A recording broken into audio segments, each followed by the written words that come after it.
Hello, welcome to the August 2nd edition of the Helm Public Developer Call. I'll be your host, Matt Butcher, and we'll be kicking off the morning in our usual form by starting with announcements, followed by the core developers giving stand-ups for last week and this week, and finally finishing with any discussion topics. So as far as I know, the only announcement for the week is that the RC2 for the current Helm release was released earlier this week while I was still on vacation. So if you have a chance, kick the tires on that and let us know if you find any issues. I think we already had a few issues surface, right? So there will almost definitely be an RC3 at this point. Anybody else have any announcements? All right. Nikhil, you want to kick off the stand-up? Sure. So last week was just getting back from our worldwide all-hands thing, and this week really trying to get back into the swing of things. Downloaded DRC and started using that. Haven't gotten much far with that, but we'll keep plugging on that. So that's me. I will turn it over to Adam. Yeah, thanks. So yeah, I've missed the past few of these meetings, so yeah, summertime stuff. So the big thing that for this week is I opened a pull request yesterday for Kubernetes 1.11 support for Helm 2. No applause. Okay. Sorry. I knew you guys meant it. So that could use some heavy testing. Things in particular is testing different Kubernetes versions with it. Weight, logic, and upgrades. Those are the critical paths. So if anybody has some cycles on their schedule that they could slot that in, it'd be appreciated. So we can get that slotted in for the next release. Other than that, going to be working on Helm 3 stuff again, working on the SDK. Now that I got that big chunk out of the way. Let's see. Let's go, Brian.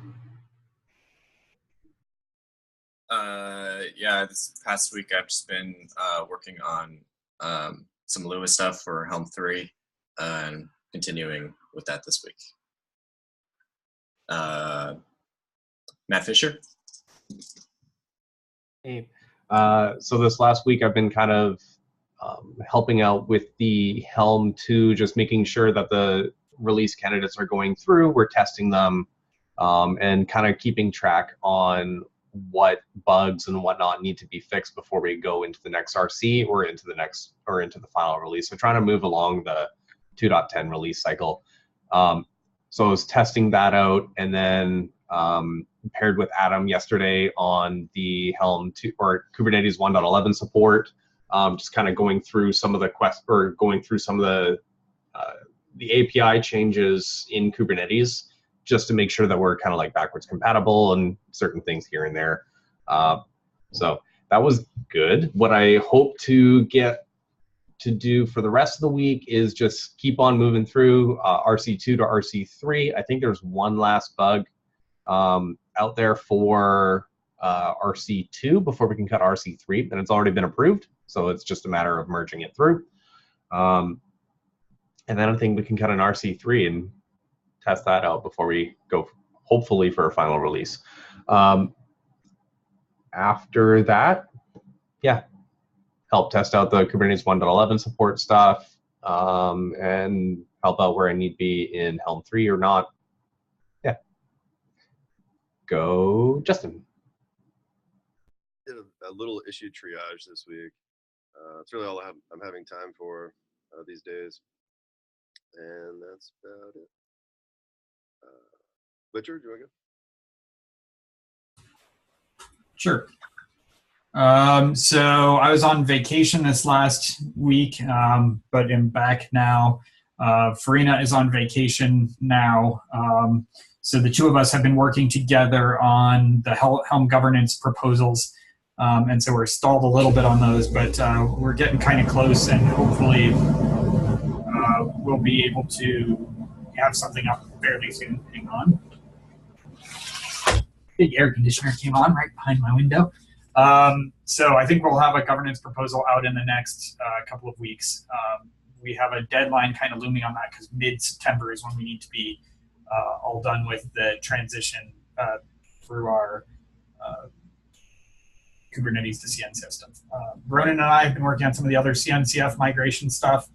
He's getting ready to take a leave for a little while, so I'm trying to make sure that nothing gets dropped through the cracks on that, but we're really just down to a couple little nitpicky sorts of things to get various accounts shifted over.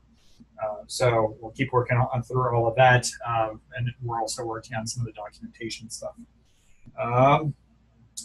Then I have an item on my to-do list to take a look at where we are going to move our Docker image, and the current front runner is just to put it on Docker Hub where everybody else puts all their Docker images, but we have it right now in a Kubernetes account in Google Cloud GCR, whatever that stands for. So we would be moving that to Docker Hub for all of our official images. I also have an open issue to move our binaries somewhere else. Suggestions have been places like Bintray or just another cloud storage account somewhere, but nothing has been decided. The kind of crucial thing we're trying to be able to capture at this point is metrics. We currently don't get very reliable metrics off our Google Cloud Storage account, partly because we don't control it. So we would like to be able to put it somewhere where we can accurately report to the community, hey, we had X number of downloads of this version of Helm and Y number of that version. So anybody who has well, I don't know about historical versions for either of these. That's a desirable feature, but not a must-have on our current. We want to kind of keep things available where they were originally, but also be able to move forward to use some new stuff. So I don't know. Kubernetes org has been relatively cooperative with us, knowing it takes a while to transition this kind of stuff. But the big issue with them has just been people accidentally turning off things as they tighten down their own infrastructure. So we want to be as cooperative as possible as we get things transitioned. So it looks like that is it for me. Anon, I think you're next, right? Yeah, I can go. I don't have much, but Scott Rigby and I have been working on a proposal for for this tool to make standing up chart repositories a lot easier, especially as we go to a more distributed model and move away from the stable repo. It's going to become fairly more important. So I'm not quite ready to share the proposal yet, but the kind of TLDR is we want to make chart repositories as easy as to stand up as basically creating a Git repository in GitHub. So that's a goal, and more on that soon, hopefully. I think that proposal for the Helm repositories version 2 also got approved, right, Anon? This was the stuff that Josh Dulitsky was working on with the Helm push thing. Yeah, I think it was updated. I don't know if it's been merged yet.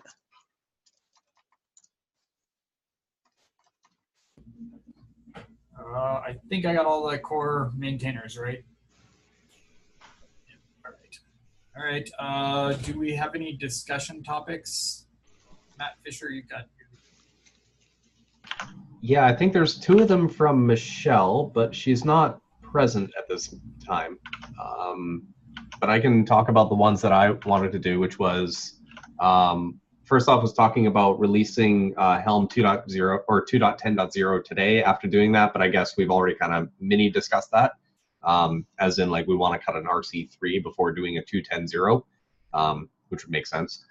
And then the other thing also, I just wanted to throw out a proposal for a plugin manager for Helm, as in, like, changing the plugin architecture for Helm 3. And I was just wondering if the right place to put that is in the community proposals. Yes. Okay.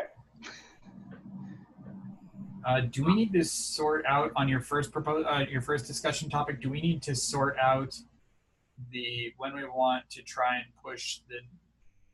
Do we want to release the current version with or without Adam's patch for Kubernetes 1.11? Without. Without? Okay. So that keeps the RC release train rolling ahead for that one. And then I think we have 3 or 4 other small features that would go in with Adam's patch. So Yeah, if we put mine in, it'll break the Sunbird.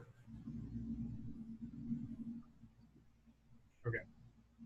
Yeah, in particular the release candidate Semver process. Yeah, that's true. Yep, only bug fixes.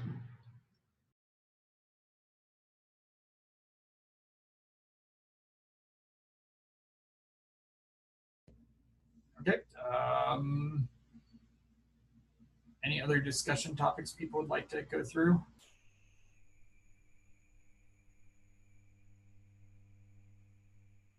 I'm not sure what Michelle was trying to talk about in this discussion topic, but she was pointing to a particular issue,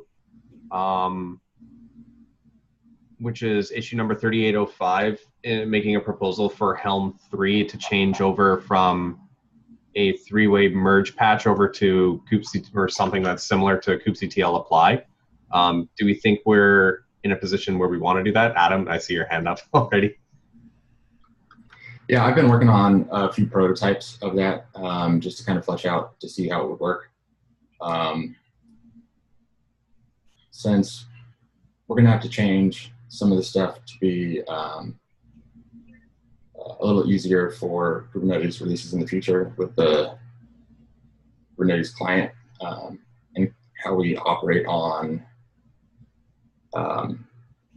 the object set, we might be able to figure out a way to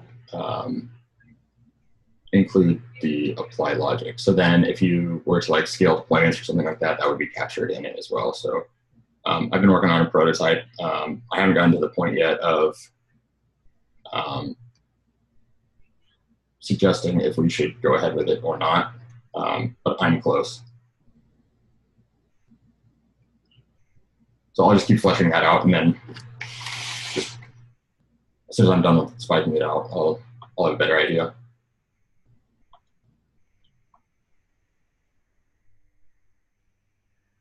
Okay, we should definitely let Michelle know when she comes back and she's alive again. Back from the plane and whatnot. And then the other issue she wanted to talk about was 4348. And that was to change the exit code when a Helm when a repo update failed on an existing Helm operation, right? So they added it behind a feature flag, which makes it compatible. I'm not sure if there's anything else in here she wanted to talk about.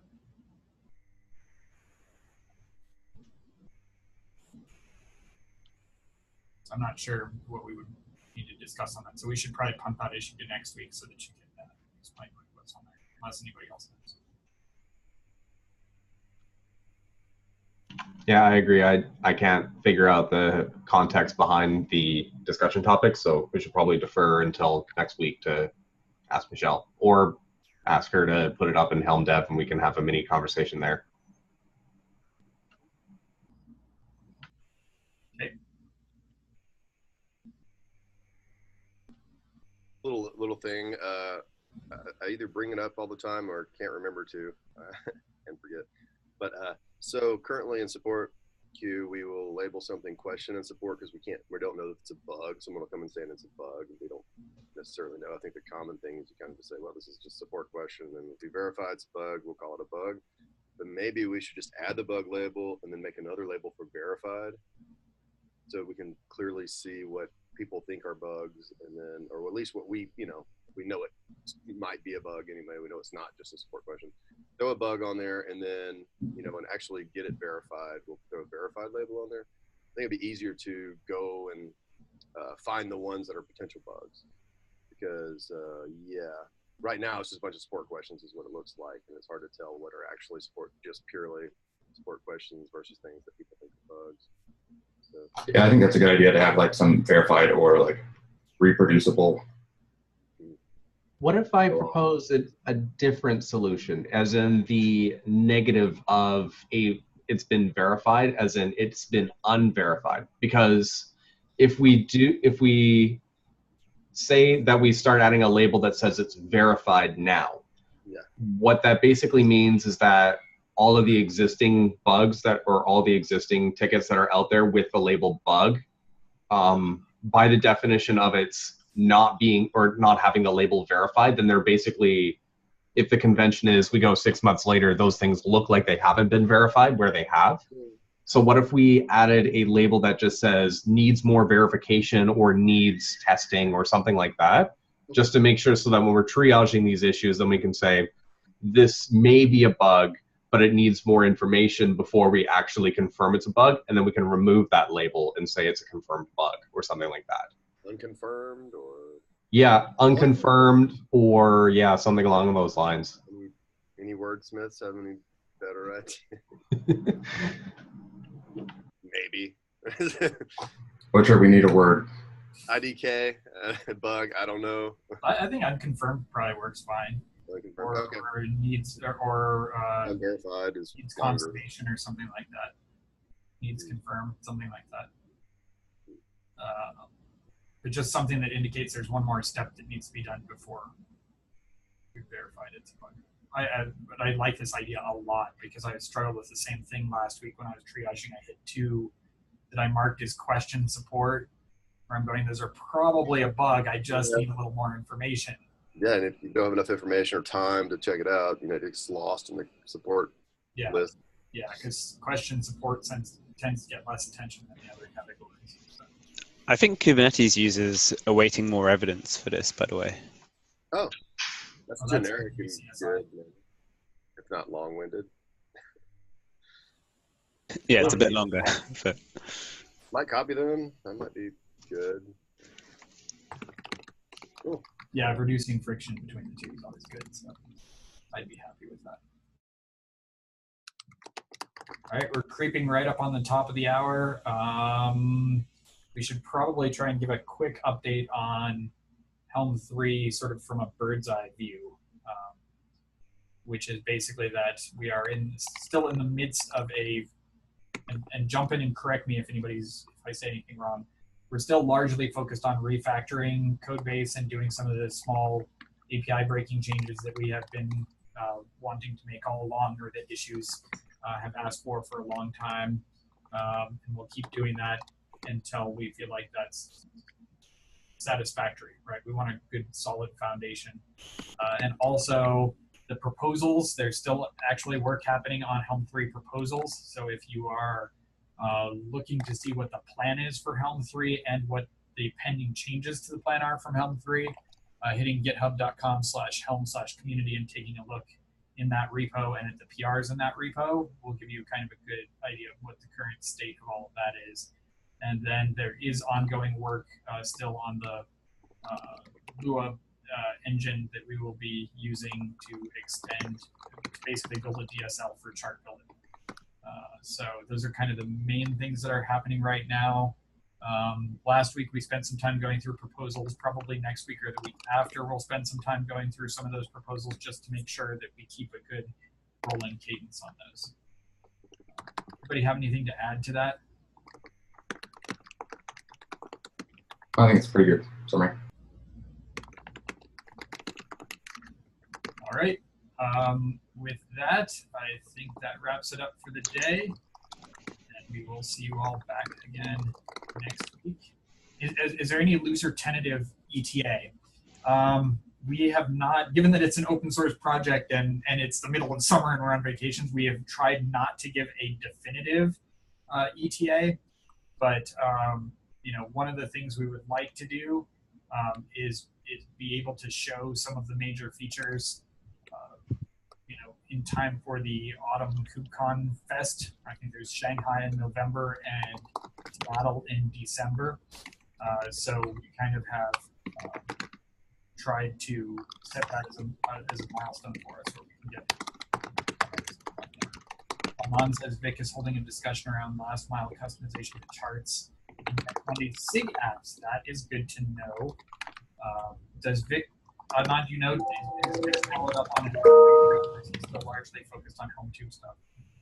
Oh, sorry, I didn't hear any of that. I was asking if... Yeah, if you're not talking, can you mute? I think it's Nikhil. Sorry, Nick. Thanks. You're doing too good of a job taking notes. I was asking if Vic has stayed up to date on the Helm 3 stuff. I'm just as a way of preventing people from doing another round of work that would not be strictly necessary. Good question. When I chatted with him, I think he hasn't been that much in the loop with it, and I think he plans to look at the proposal and stuff. But what he's demoing, and he did a blog post on this, is basically using Helm template and then piping it to customize to make kind of more, I guess, more interesting customizations that kind of don't really exist in a values.yaml file, or shouldn't exist in a values.yaml file. So he wants to move people away from, moving kind of Kubernetes constructs up into the values.yaml file, and instead doing that somewhere else. And I think that ties in pretty well to Helm 3 with if Helm 3 is just kind of a client-side thing and you could pipe that to something else to go and do those kind of customizations. That could be a nice model, or even using the Lua scripting. Okay, yeah, I read that blog post. It's a good blog post. Yeah. All right, now we're a little bit over, so I'm going to stop the meeting here. Thank you all very much, and we will see you all next week.